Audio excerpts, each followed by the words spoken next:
Boa noite. Em nome da USE, a União Intermunicipal de Tupã, nós agradecemos antecipadamente a todos pela presença, por estar conosco, por estar aqui prestigiando o nosso amigo Alexandre Pérez, que já esteve conosco às vésperas da pandemia, há 2 anos e pouco atrás. Estávamos conversando agora há pouco, foi a última palestra gravada na União Espírita Allan Kardec naquele momento. E em seguida, naturalmente, nós entramos no processo pandêmico e aos poucos estamos retomando as atividades, os trabalhos, a rotina do movimento espírita, não apenas em Tupã, mas no país todo, com algumas dificuldades ainda mais próprias do estágio em que nós nos encontramos na humanidade neste momento. Na noite de hoje, nós temos de volta o Alexandre Pérez. Ele é médico em homeopatia e clínica geral na cidade de Marília, autor do livro Desafios da Sexualidade, no momento, é trabalhador ativo dos centros Jesus de Nazaré e Eurípides Barçanufo, e o tema da noite hoje é Bem-aventurados os mansos e pacíficos. Então, doutor Alexandre, por favor, a tribuna é sua.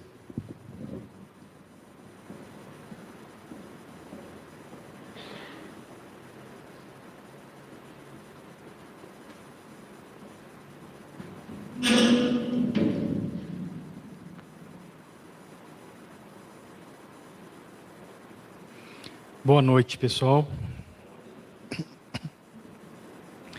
Esse tema que nós escolhemos diz respeito ao capítulo 9 do Evangelho segundo o Espiritismo. E eu já tenho feito algumas palestras sobre esse tema, esse mesmo capítulo, durante esse último mês. E escolhi porque acho que esse tipo de tema, ele resume a proposta bastante adequada do Evangelho para os nossos tempos atuais. Esse capítulo, capítulo 9, ele faz parte de um conjunto de outros capítulos no Evangelho segundo o Espiritismo, e não só no Evangelho, mas no Evangelho bíblico mesmo, de Mateus, dentro do capítulo 5. Várias recomendações de Jesus, todas elas meio que parecidas, a respeito de uma modificação profunda, principalmente para a época, que ele deixava como proposta para a evolução espiritual das pessoas na Terra. Aqui, dentro do Evangelho segundo o Espiritismo, não coincidentemente, todas essas propostas parecidas estão todas em capítulos quase que subsequentes. Hoje eu vou me referir bastante também ao capítulo 12, que é Amai os vossos inimigos. Então, de um lado, o capítulo 9, Bem-aventurados os mansos e pacíficos, de outro, capítulo 12, Amai os vossos inimigos.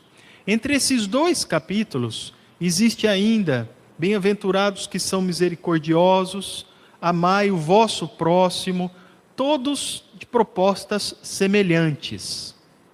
Muito bem. Por que é uma coisa assim tão atual? Porque o convite que Jesus nos faz é uma coisa assim bem para ser diferente do que todo mundo já está acostumado a ser. Vamos ler isso literalmente.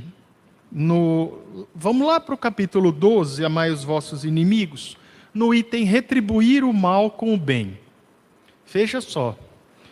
Amareis o vosso próximo, ouvistes o que foi dito, e odiarei os vossos inimigos. Eu, porém, vos digo, amai os vossos inimigos, fazei o bem ao que vos odeiam e orai pelo que vos perseguem e caluniam, a fim de serdes filhos do vosso Pai que está nos céus, e que faz se levante o sol para os bons e para os maus, que chova sobre os justos e os injustos. Por quê? Se só amardes os que vos amam, que recompensa tereis? Os publicanos também não procedem dessa mesma maneira? E se saudardes apenas os vossos irmãos, o que é que com isso fazeis mais do que os outros? Os pagãos não fazem a mesma coisa? Digo-vos que se a vossa justiça não for mais abundante que a dos escribas e dos fariseus, quer dizer, a justiça da terra, não entrareis no reino dos céus. Isso aqui está naquele mesmo capítulo 5 de Mateus. Aqui é uma proposta que Jesus nos dá. Pagar o mal com o bem.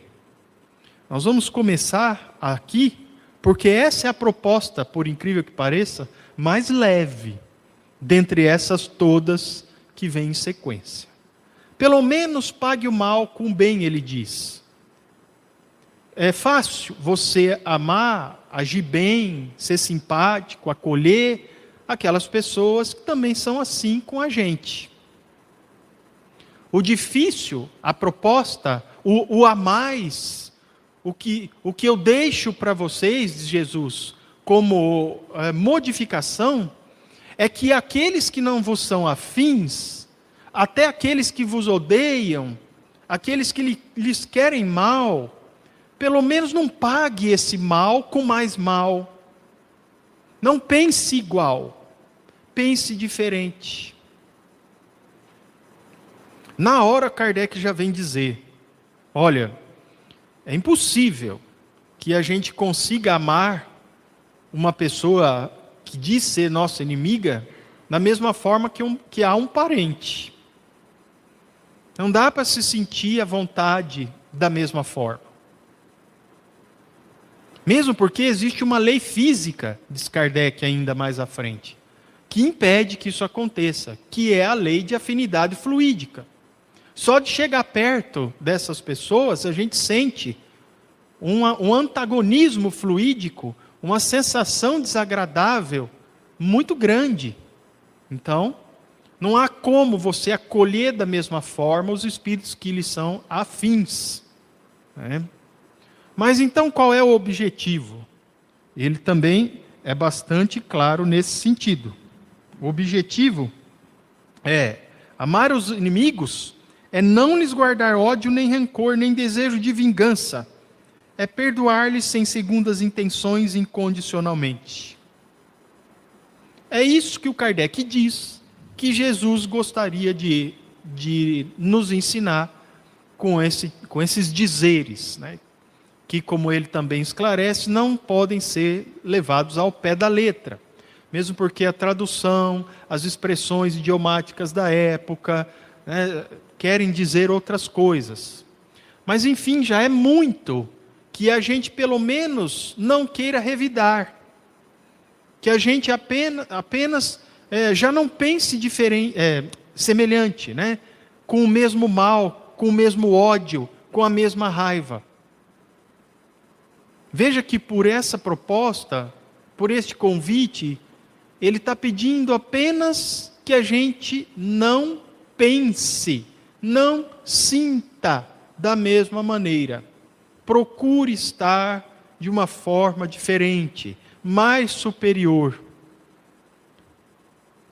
Isso é uma conduta bastante prática para quem está visando a evolução espiritual. E é essa o principal objetivo de Jesus. Deixar um manual, uma linha prática de conduta para que a gente justamente se transforme em espíritos melhores. Neste passo aqui, ele pede o seguinte: não haja como todas as pessoas comuns agem. Não faça o que é esperado pela sociedade da época que você faça. Haja diferente. Seja superior. Abandone a sintonia do mal. Abandone a sintonia da raiva, do ódio, da vingança. Abandone. Transcenda o pensamento de ressentimento, de mágoa. Desligue-se do mal, para que ele não se propague. Parece coisa assim, uma coisa muito pessoal e simples, mas na verdade a consequência disso é uma pessoa bastante diferente, é um espírito que age de uma maneira bem mais moralmente superior aos seus semelhantes. Começa por aí.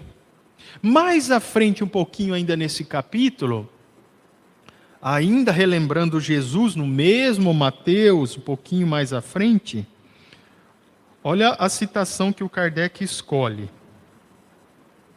Ouvistes o que foi dito, olho por olho, dente por dente. Eu, porém, vos digo que não resistais ao mal que vos queiram fazer. Que se alguém vos bater na face direita, apresenteis também a outra. Que se alguém quiser pleitear contra vós para vos tomar a túnica, também lhe entregueis o manto. E que se alguém vos obrigar a caminhar 1000 passos com ele, caminheis mais 2000.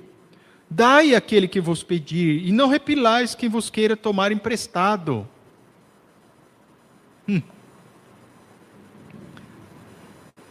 Aqui já é um convite um pouquinho mais profundo, né?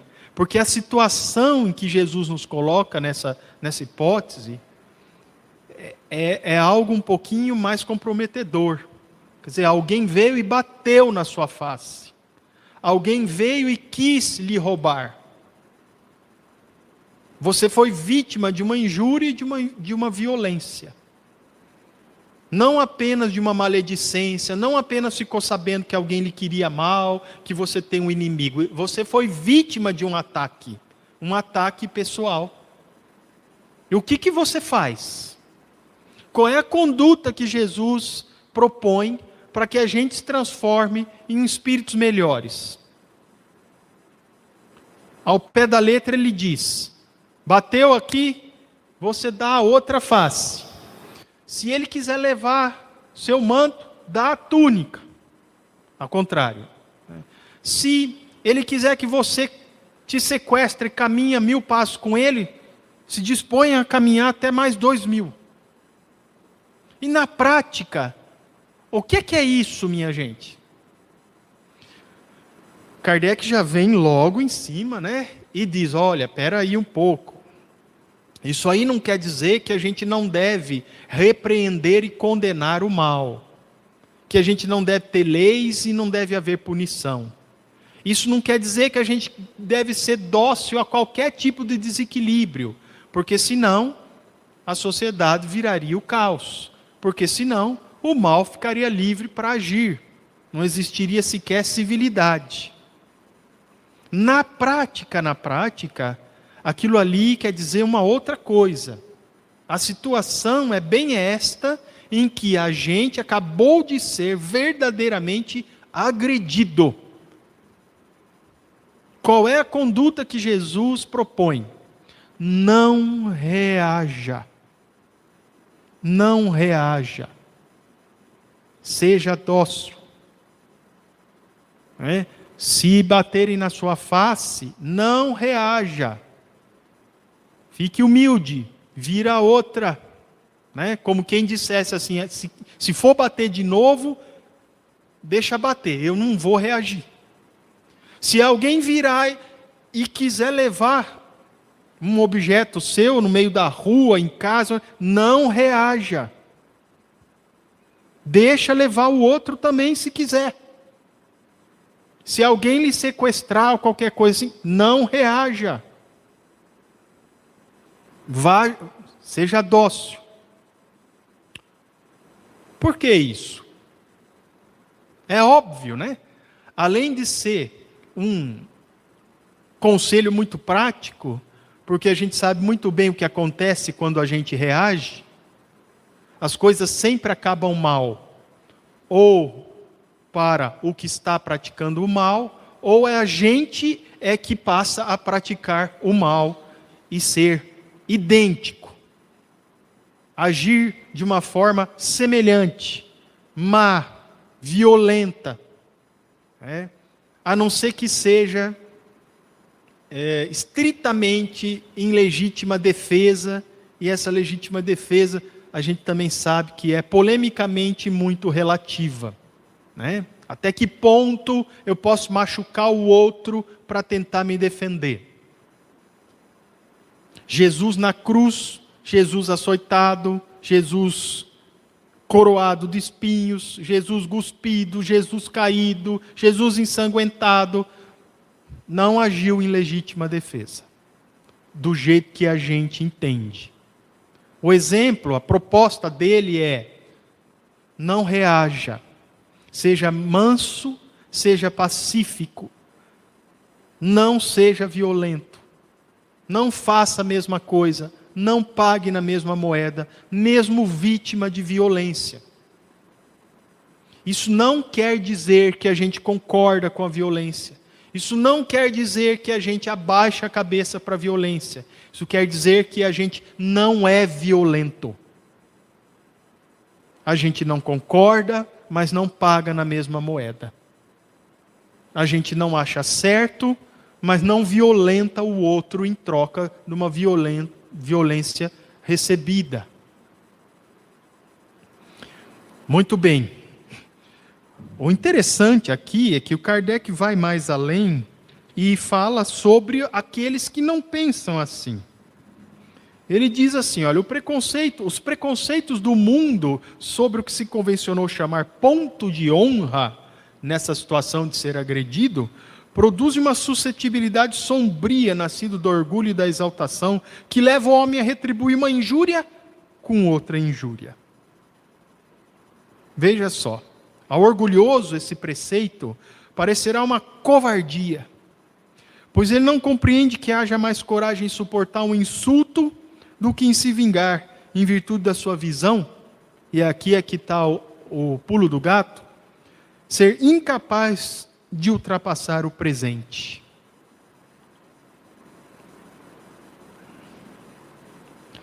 Olha só,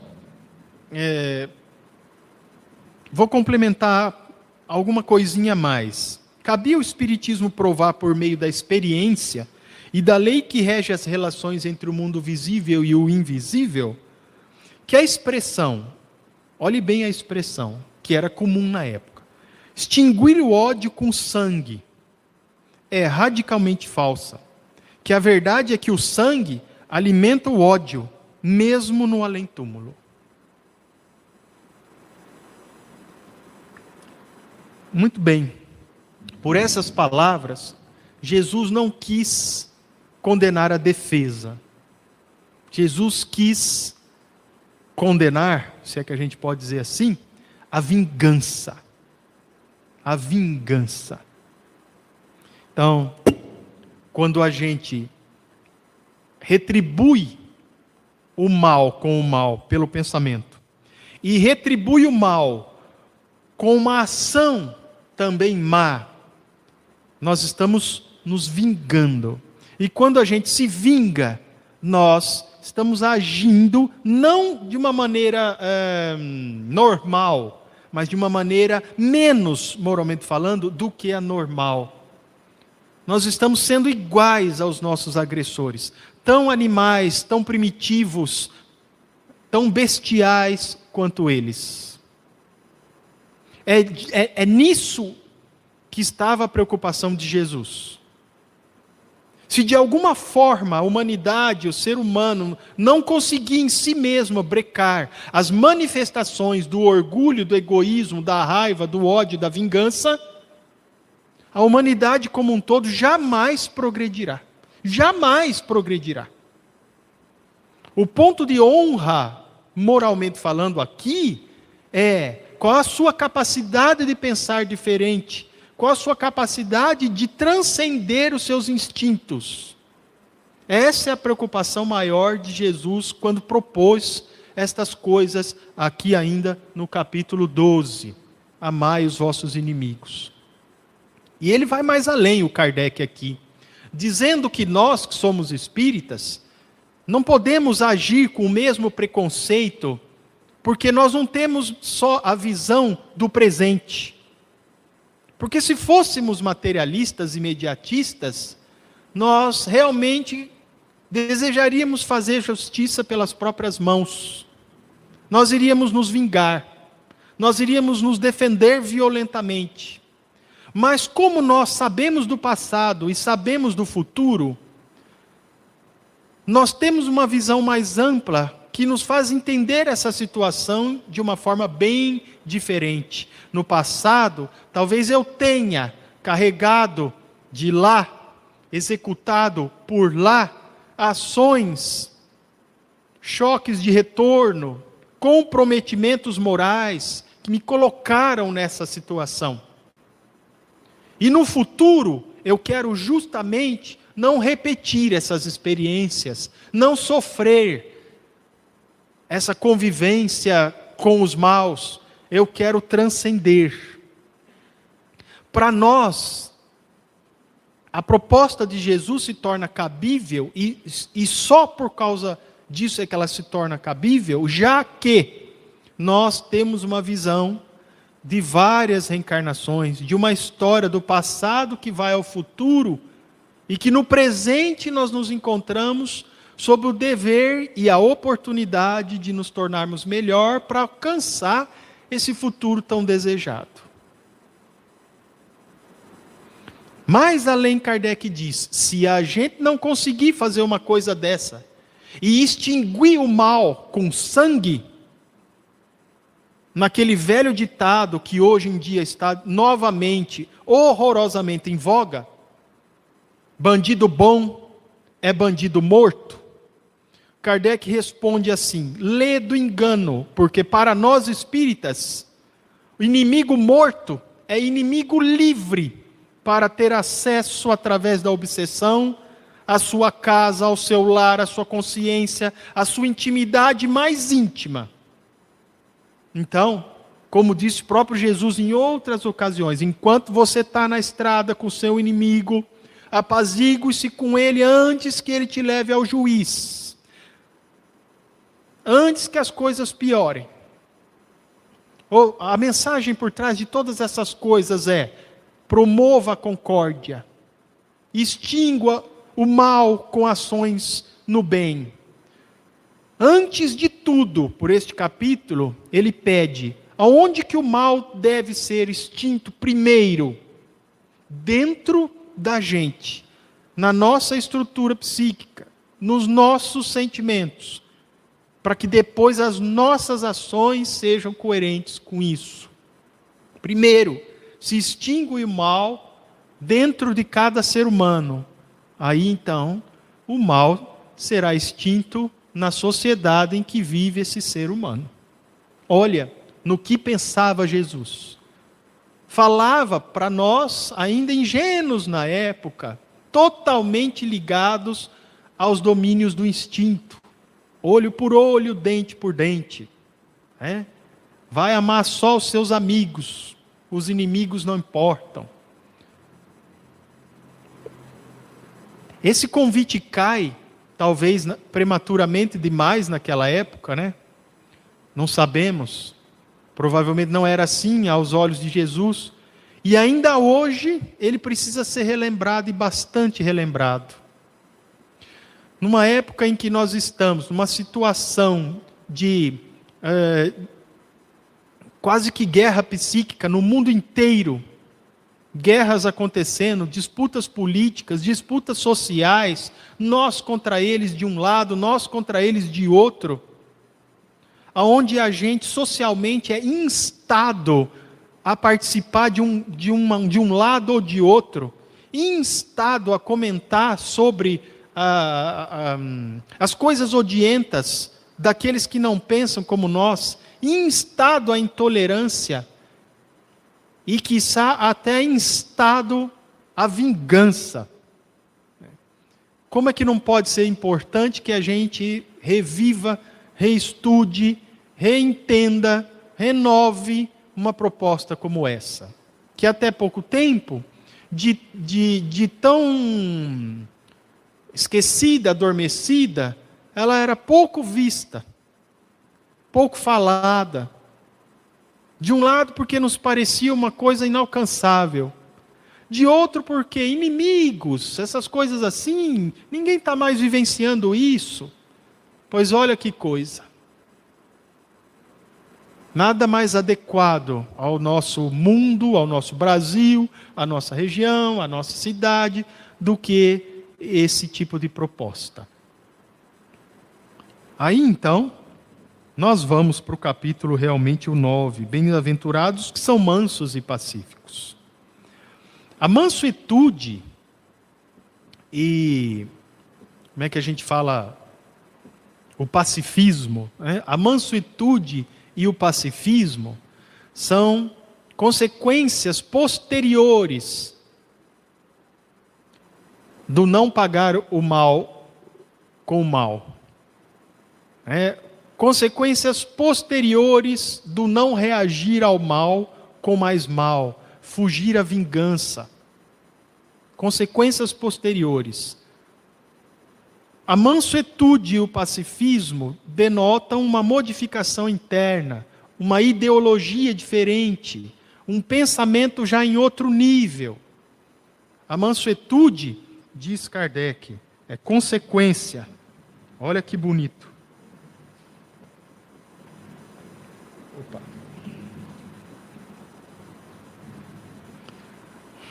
A brandura e a moderação, a mansuetude, a afabilidade, a doçura, tudo isso é consequência. Consequência, todas essas coisas que ele enumerou, mais do que as que eu enumerei, são consequência dessa consciência diferente. Só pode ser manso, só pode ser pacífico aquele que procura uma atmosfera diferente, aquele que procura ser um espírito diferente, aquele que já tem dentro de si apreendido valores diferentes. A mansuetude, o pacifismo, e daqui mais para frente ele vai falar da obediência e da resignação, são sinais de que nós já alcançamos de fato alguma coisa, uma mudança interior.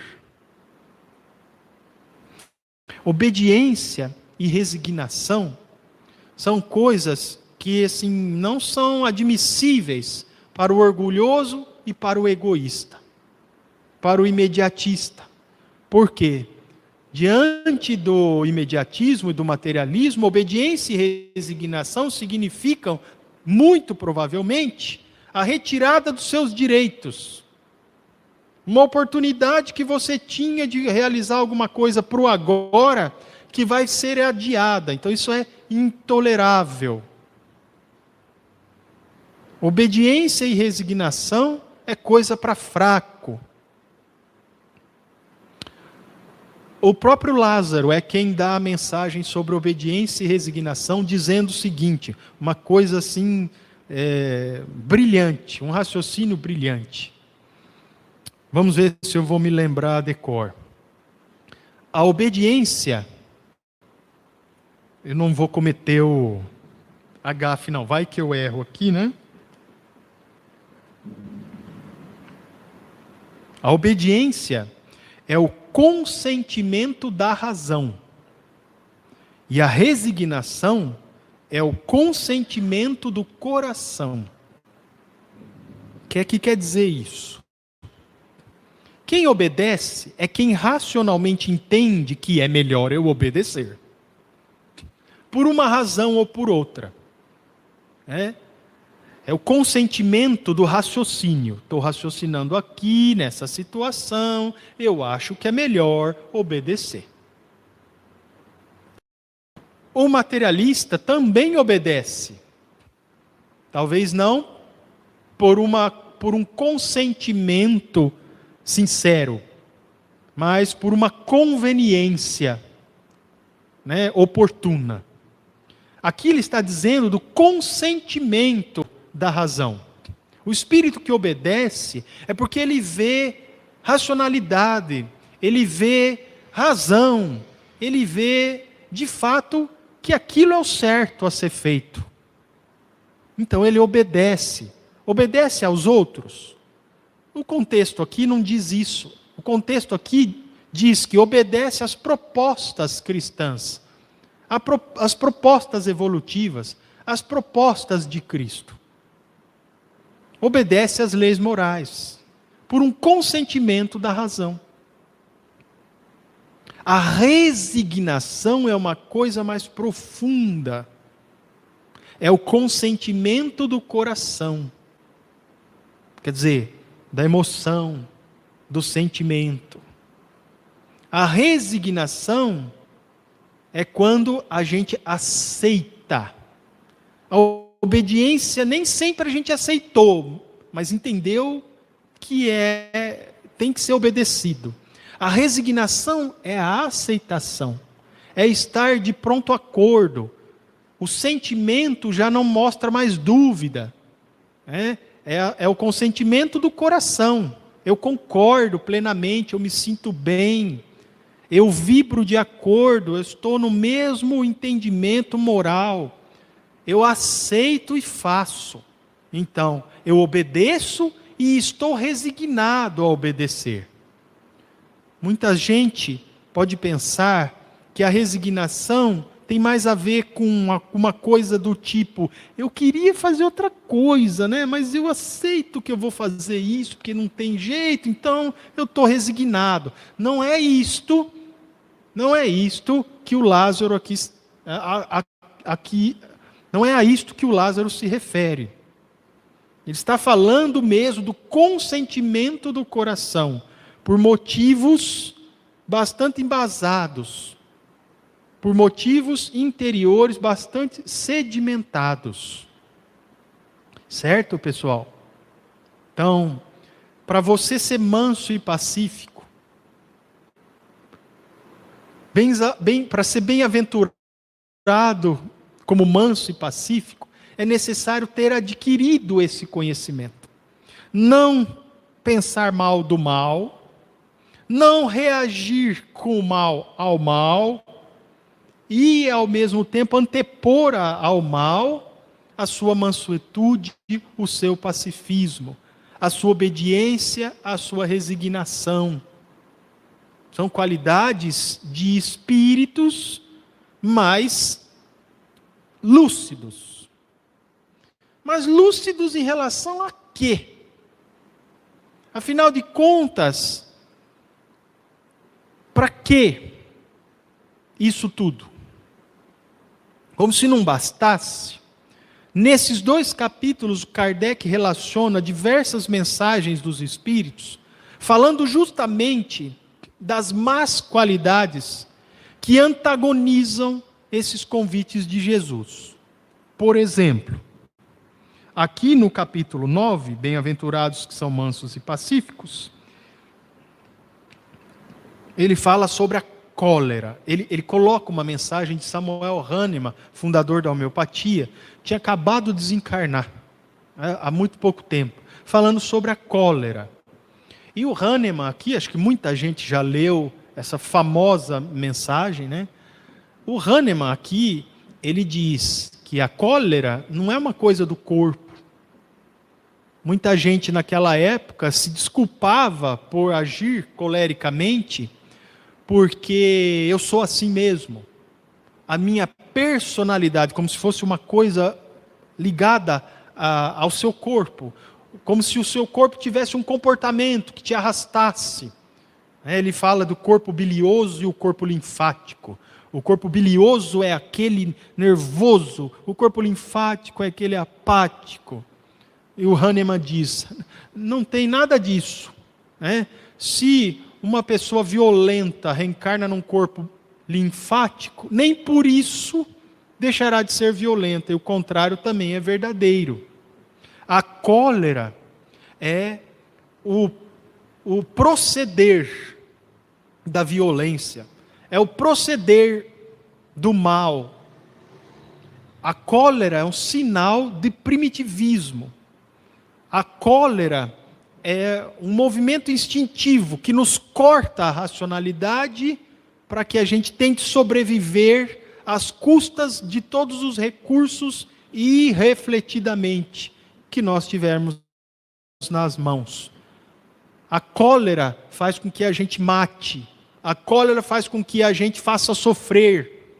A cólera tira de fato toda a iluminação que houver superior nos nossos espíritos, para dar lugar aos nossos reflexos condicionados, aos comportamentos mais primitivos que nós aprendemos ao longo da evolução ainda animal.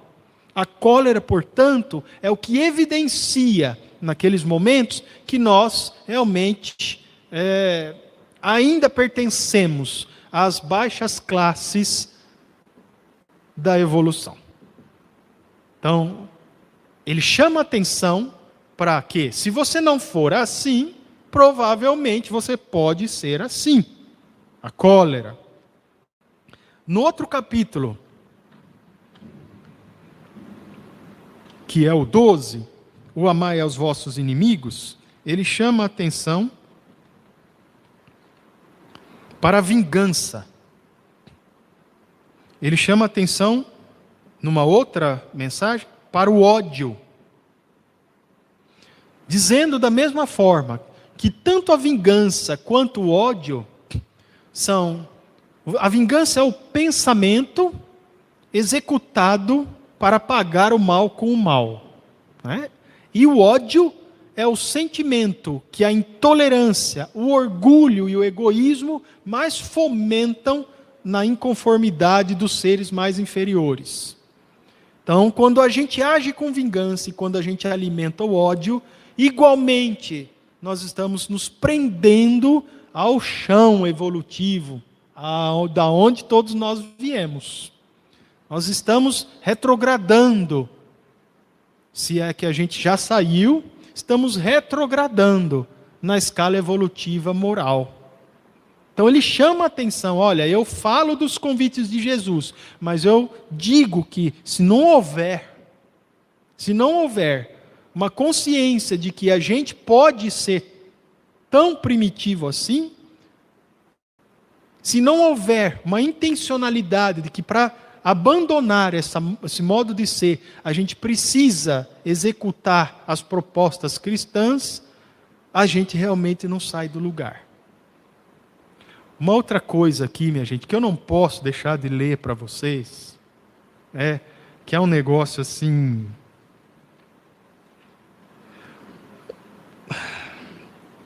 Vai só até irônico, mas... O último item desse capítulo, amai os vossos inimigos, né, é o duelo. O duelo. O duelo era uma coisa que na época de Kardec, de vez em quando ainda acontecia nos lugares mais remotos e às escondidas. E ele vai falar sobre o duelo, quem é culpado, quem não é, mas o mais interessante é a nota. A última coisa que Kardec escreve no capítulo 12. Eu vou sublinhar só o que é importante. Um sinal característico dos costumes do tempo e dos povos consiste no porte habitual, ostensivo ou oculto de armas, ofensivas ou defensivas. A abolição de semelhante uso demonstra o abrandamento dos costumes e é curioso acompanhar-lhes a gradação, desde a época em que os cavaleiros só cavalgavam protegidos por armadura e lança, até a em que o porte de uma simples espada à cintura constituía mais um adorno e um acessório da família que uma arma de agressão. O espiritismo apagará esses últimos vestígios da barbárie, incutindo nos homens o espírito de caridade e da fraternidade. Qualquer semelhança é mera coincidência. Ele está falando aqui abertamente do porte de armas. Abertamente.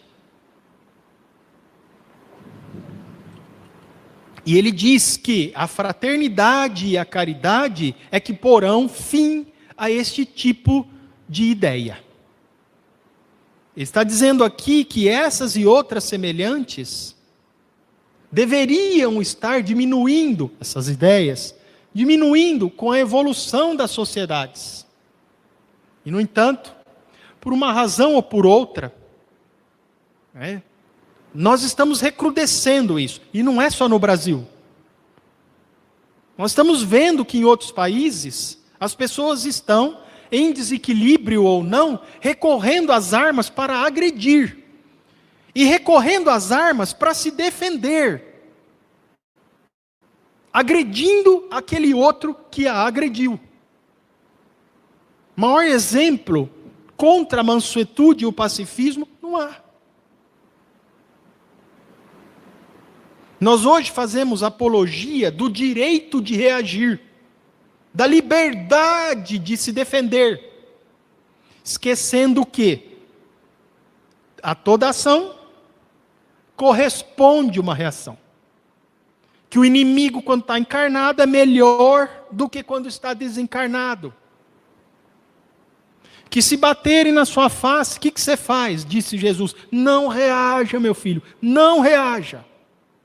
Bate na outra. Porque afinal de contas, aí é o Kardec dizendo, o espírito consciente, principalmente o espírita, sabe que quando encarnou nesta terra, iria encontrar espíritos deste naipe. Mais claro que isso, é difícil de ser.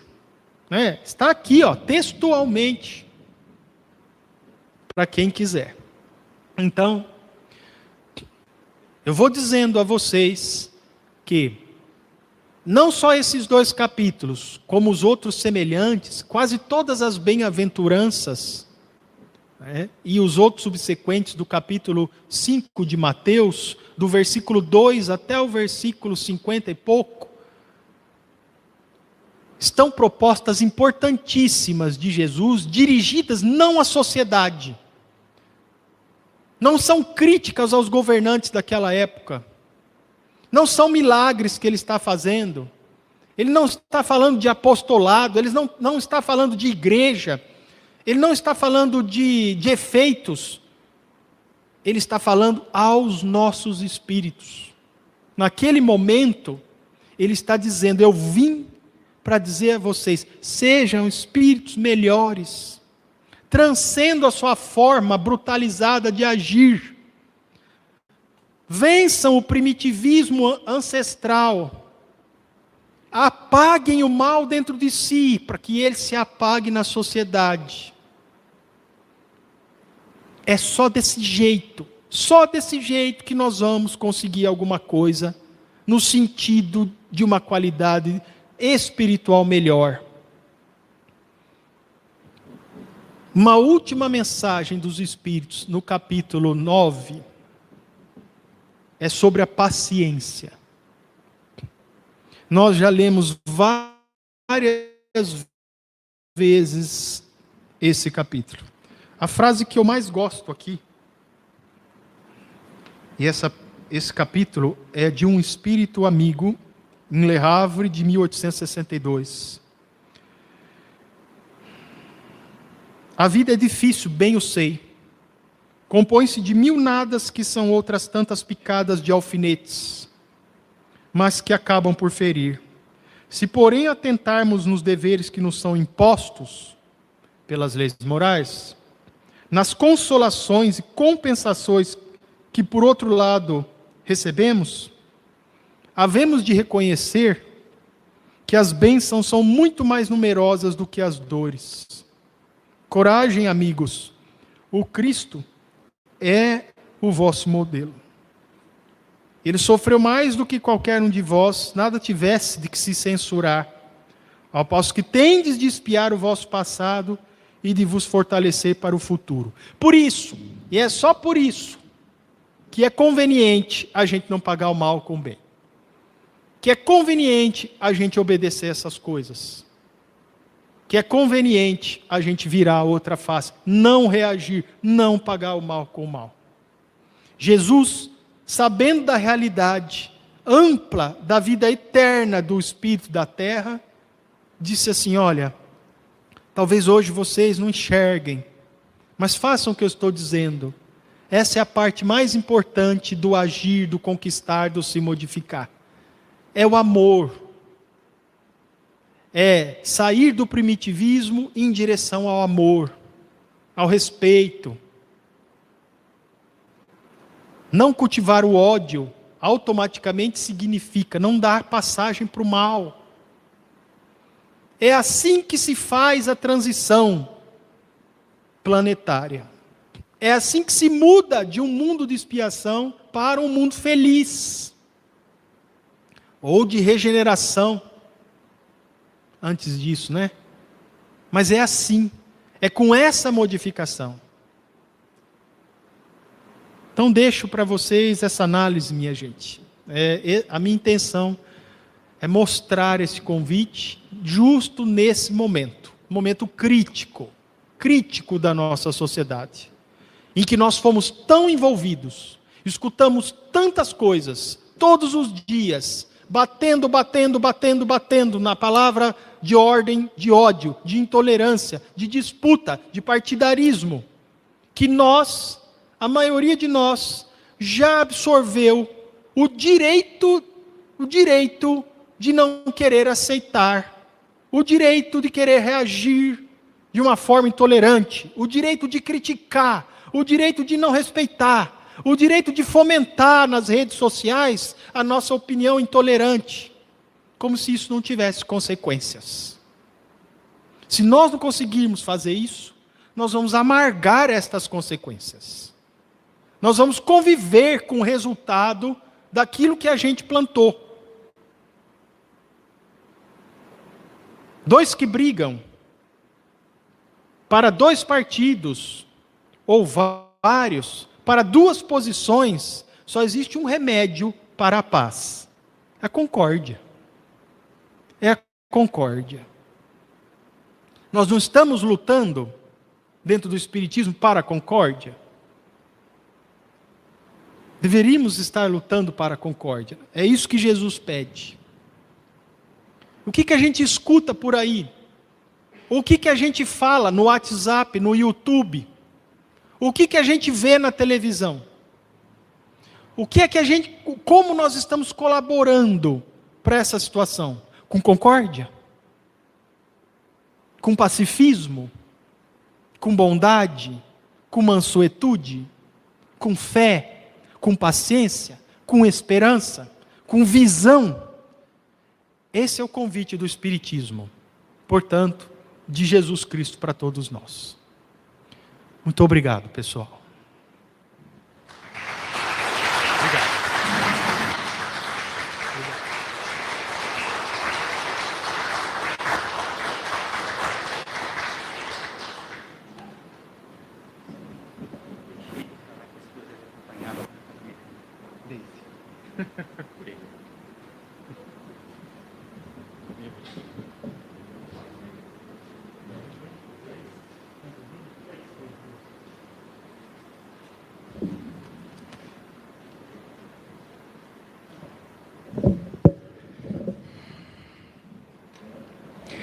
Muito agradecido ao amigo, companheiro de doutrina, doutor Alexandre Pérez, pelas oportunas reflexões. Nos colocou, literalmente, numa camisa de força para refletir. Muito grato. É importante, né, ser chamado à consciência crítica num momento tão crítico em que vivemos, não só no Brasil, mas especialmente a gente tem que falar do nosso quintal, que é o país que vivemos naturalmente. Por um descuido nosso, o qual pedimos escusas, está presente na companhia do Dr. Alexandre Pérez, a Deise, sua esposa e companheira, né, para que assim seja refeita o meu lapso. Antes de sortearmos os 3 livros deste mês, lembrando que o mês que vem estará conosco